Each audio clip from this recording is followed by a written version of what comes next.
الله أكبر الله أكبر الله أكبر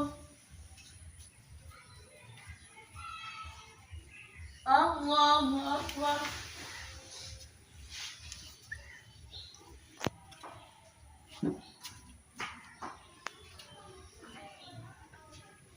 السلام عليكم ورحمة الله السلام عليكم ورحمة الله সবাই দূরে চলে পড়ি।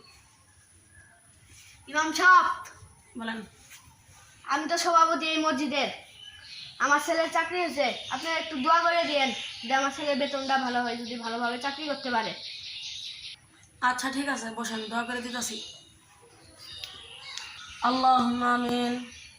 আল্লাহ আমার যেরকম বেতন, আল্লাহ সভাপতি সাহেবের ছেলের জন্য এরকম বেতন, রব্বুল আলামিন সভাপতি সাহেবরা আমাকে যেরকম বেতন দেয়, আল্লাহ আপনি সভাপতি ছেলের বেতনটা এরকম বানায় দেন। ইমাম সাহেব আপনি কি দোয়া করলেন? এটা আপনার বেতন যেরকম হয় আমার ছেলে ওরকম বেতন পাবো? এটা আপনি কি দোয়া করলেন?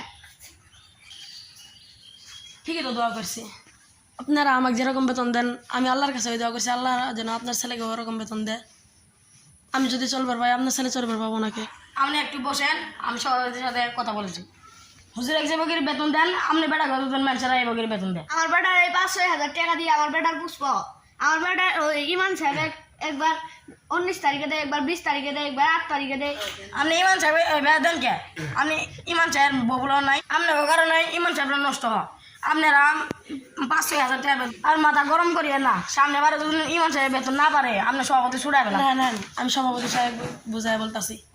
সভাপতি সাহেব আপনারাও মানুষ, আমরাও মানুষ।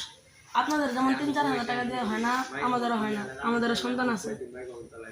আপনাদের কাছে বাজারে যা টাকা নেয় আমাদের কাছে ওই টাকাই নেয়, কাছে হাট বাজারে যেরকম টাকা নেয় আমাদের কাছে ওই টাকা আরে ইমাম সাহেব ভাই রাখেন, আপনি আমার ছেলের ব্যাপারে যে দোয়া রাখছেন আপনি তো আমি বুঝতে পারি নাই, আর আগে আমাকে কেউ বুঝায় নাই, সেই জন্য আজকে আমি বুঝতে পারলাম। সামনের মাস থেকে আপনার বেতন 20,000 টাকা ইনশাআল্লাহ। আলহামদুলিল্লাহ।